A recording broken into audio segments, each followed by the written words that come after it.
بسم اللہ الرحمن الرحیم۔ السلام علیکم ناظرین، میں ہوں آپ کا میزبان وسیع شاہ اور آپ دیکھ رہے ہیں ایکسپریس نیوز کی خصوصی سحری ٹرانسمیشن خیر رمضان۔ اور ناظرین گرامی، رحمت کا عشرہ جو ہے اس کا اختتام ہوا جاتا ہے، اس حوالے سے اختتام ہوا جاتا ہے کہ جو رمضان کا رحمت کا عشرہ ہے وہ ختم ہو گیا ہے، مگر اس میں کوئی شک نہیں کہ باری تعالیٰ کی رحمت جو ہے وہ اپنے پیارے لوگوں پر، اپنے پیارے انسانوں پر، مسلمانوں پر خاص طور پر جو ہمیشہ رمضان کے علاوہ بھی اپنی زندگی کو ویسے ہی گزارنے کی کوشش کرتے ہیں جیسا قرآن میں کہا گیا ہے، جیسا سنت جس طرح سے رہنمائی فرماتی ہے، تو یقیناً رحمت جو ہے وہ ہمیشہ جاری و ساری ہی رہتی ہے۔ خاص طور پر رمضان کی جو برکتیں ہوتی ہیں جو بہت ہی بڑھ جاتی ہیں، اس حوالے سے یقیناً رحمت کا عشرہ جو ہے وہ رخصت ہو چکا ہے، مغفرت کے عشرے کا آغاز ہو گیا ہے، اور اس کا بھرپور فائدہ جو ہے مسلمانوں کو، ہم سب کو اٹھانا چاہیے۔ اور اس کا فائدہ اٹھانے کا طریقہ یہی ہے کہ اپنے لیے انسان دعا کرے، اپنی مغفرت کے لیے دعا کرے، ہمارے جو بزرگ، ہمارے جو پیارے ہم سے یعنی کہ جا چکے ہیں اس دنیا سے، ان کی مغفرت کے لیے دعا کرے۔ اور اگر ہم چاہتے ہیں کہ ہماری دعائیں جو ہیں وہ قبول ہوں، مقبول ٹھہریں، تو پھر اس کا طریقہ یہ ہے کہ اگر ہمیں اخلاص ہے اپنی مغفرت کے حوالے سے، اپنے پیاروں کی مغفرت کے حوالے سے، اور اس خواہش میں اور نیت میں اخلاص ہے، تو پھر اس کا طریقہ یہ ہے کہ عمل میں بھی اخلاص جو ہے وہ ہونا چاہیے۔ جس قدر خشوع و خضوع کے ساتھ، جس قدر احتیاط کے ساتھ، جس قدر جسے کہتے ہیں سنبھل کر، اور جس قدر جسے کہتے ہیں کہ اللہ کی محبت میں ڈوب کر، اور یہ خیال کرتے ہوئے کہ اللہ ناراض نہ ہو ہم سے اور باری تعالیٰ ہم سے خوش ہو، جس قدر ان چیزوں کا اہتمام کرتے ہوئے ہم روزہ رکھیں گے اور تمام اپنی عبادتوں میں اس کا خیال رکھیں گے، اور پھر جس طریقے سے خلق کا خیال رکھیں گے، حقوق اللہ کے ساتھ ساتھ حقوق العباد کا خیال رکھیں گے، یقیناً دعائیں جو ہیں وہ اتنا ہی مقبول ٹھہریں گی، دعائیں جو ہیں وہ اتنا ہی پرتاثیر ہوں گی، دعاؤں میں، حاجات میں، خواہشات میں مانگنے میں اتنا ہی زیادہ اثر ہوگا۔ وہ جو کہتے ہیں نا کہ دل سے جو آہ نکلتی ہے اثر رکھتی ہے، سو دل سے آہ نکلنے کا مطلب یہ ہے کہ قلب سے کا مطلب یہ ہے کہ انتہائی پرخلوص طریقے سے جو آہ نکلے گی، جو دعا نکلے گی، وہ اثر رکھے گی۔ اور اس میں اخلاص کہاں سے آئے گا؟ اخلاص پیدا ہوگا عمل سے۔ جب تک عمل نہیں ہوگا اور عمل کے بغیر صرف گفتگو ہوگی تو پھر لازم بات ہے کہ اخلاص نہیں ہوگا تو زبان سے تو یقیناً دعا جو ہے ناظرین وہ ہم کر رہے ہوں گے، مگر وہ جو قلب سے دعا پھوٹتی ہے، قلب سے نکلتی ہے اور پھر بارگاہ خداوندی میں مقبول ٹھہرتی ہے، وہ دعا نہیں ہوگی۔ اس کے لیے عمل کی سپورٹ جو ہے وہ ہمیں دینی ہوگی، اور یقیناً میں سمجھتا ہوں کہ مسلمان جو ہیں وہ بھرپور فائدہ اٹھا رہے ہیں، رحمت کے عشرے سے اٹھایا اور مغفرت کے عشرے سے بھی اٹھا رہے ہیں۔ وقت ہوا جاتا ہے ناظرین گرامی تلاوت اور ترجمے کا۔ بڑھتے ہیں اپنے سیگمنٹ خیر القرآن کی طرف۔ اعوذ باللہ من الشیطان الرجیم،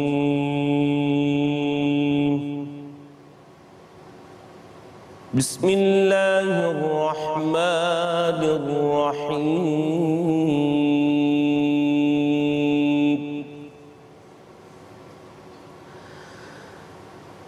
النبی اولا بالمؤمنین من انفسهم وازواجه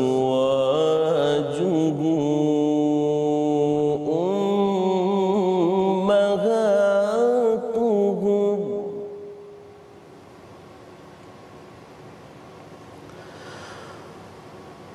وَأُولُو الْأَرْحَامِ بَعْضُهُمْ أَوْلَىٰ بِبَعْضٍ فِي كِتَابِ اللَّهِ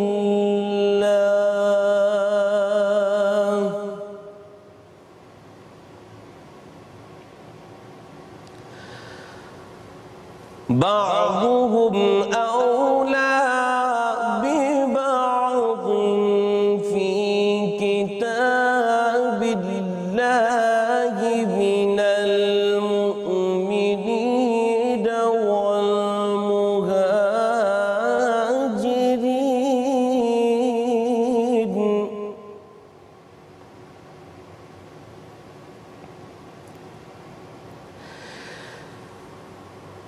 فِي كِتَابِ اللَّهِ مِنَ الْمُؤْمِنِينَ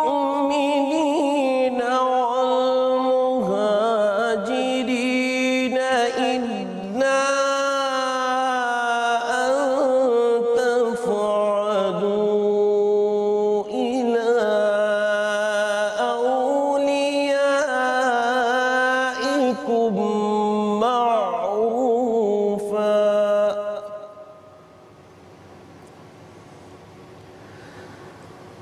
كان ذلك في الكتاب مسطورا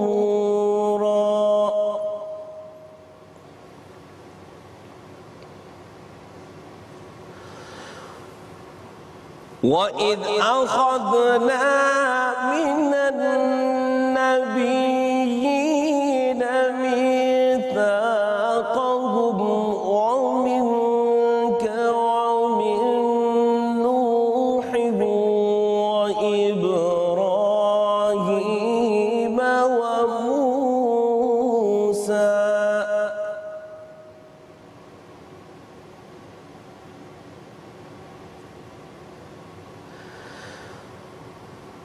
وإذ أخذنا من النبيين ميثاقهم ومنك ومن نوح وإبراهيم وموسى وعيسى ابن مريم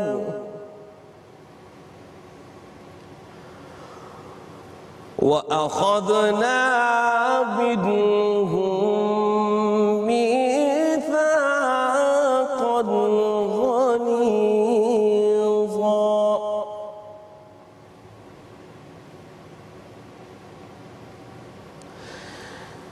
ليسأل الصادقين عن صدقهم وأعد للكافرين عذابا أليما صدق الله العظيم نحمده ونصلي ونسلم على رسوله النبي الأمي الكريم وعلى آله وصحبه اجمعین۔ ہر عظمت، ہر بلندی، ہر شہرت جڑی ہوئی ہے نسبت مصطفیٰ صلی اللہ علیہ وسلم سے۔ جس کو ذات رسالت مآب صلی اللہ علیہ وسلم سے جتنا قریب کا رشتہ ہے، جتنا محبت کا شدید رشتہ ہے، اس کی عظمت اتنی ہی نمایاں ہے، اس کی شان اتنی ہی ظاہر و باہر ہے۔ نبی پاک صلی اللہ علیہ وسلم کی امت کے تمام مومنین مومنات، ان میں فزوں تر اولیاء اعظام، پھر ان کے بعد مختلف طبقات اولیاء اعظام کے، اور وہ سارے کے سارے حضرات صحابہ کرام رضوان اللہ تعالیٰ علیہم اجمعین پر، ان کے بعد پھر ایک درجہ اور فضیلت حضرات اہل بیت اطہار رضی اللہ تعالیٰ عنہم اجمعین پر۔ لیکن وہ مقدس ہستیاں جنہیں ذات رسالت مآب صلی اللہ علیہ وسلم سے جتنی قربت کا رشتہ ملا ہے، وہ رشتے کے اعتبار سے کسی اور کو نہیں ہے، وہ ازواج مطہرات نبی پاک علیہ السلام کی پاک مقدس مطہر پاکیزہ کہ عصمت، پاکیزگی، طہارت، عبادت، تقوی، خشیت، محبت مصطفیٰ، اتباع مصطفیٰ، انفاق فی سبیل اللہ اور تمام صفات میں وہ حضور علیہ السلام کی پوری امت کی سردار، سرتاج، نمونہ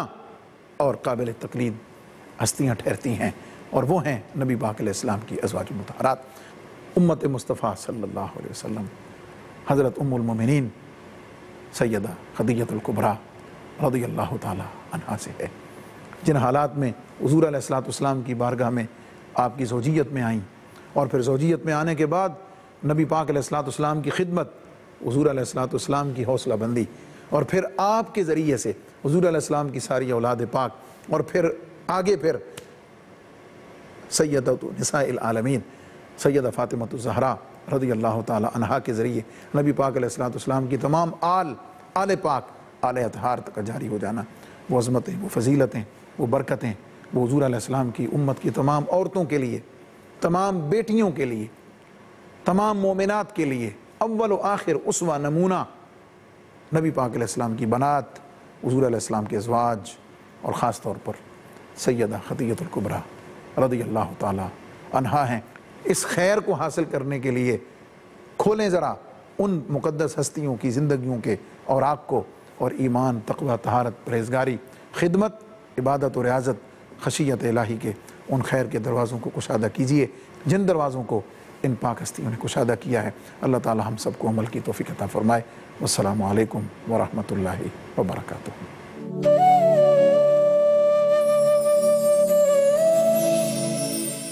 ناظرین گرامی کہیں نہیں جائیے گا، چھوٹے سے وقفے کے بعد واپس آتے ہیں۔ آپ دیکھ رہے ہیں ایکسپریس نیوز کی خصوصی رمضان ٹرانسمیشن خیر رمضان۔ السلام علیکم ورحمۃ اللہ وبرکاتہ۔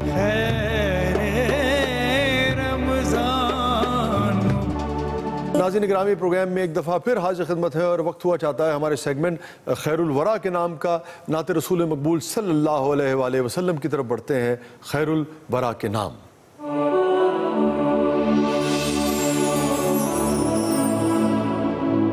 تم اپنا دامن بچھا کے مانگو، تم اپنا دامن بچھا کے مانگو، حضور دیں گے ضرور دیں گے، حضور دیں گے ضرور دیں گے، دلوں کو کاسا بنا کے مانگو، حضور دیں گے ضرور دیں گے، دلوں کو کاسا بنا کے مانگو، کریم آقا عظیم داتا کے در پہ کوئی کمی نہیں ہے، کریم آقا عظیم داتا کے در پہ کوئی کمی نہیں ہے، تو آنسو بہا کے مانگو، حضور دیں گے ضرور دیں گے، دلوں کو کاسا بنا کے مانگو، جہاں سے مولا علی نے مانگا، جہاں سے ہر ایک ولی نے مانگا، انہیں کی چوکھٹ پہ جا کے مانگو، حضور دیں گے ضرور دیں گے، دلوں کو کاسا بنا کے مانگو۔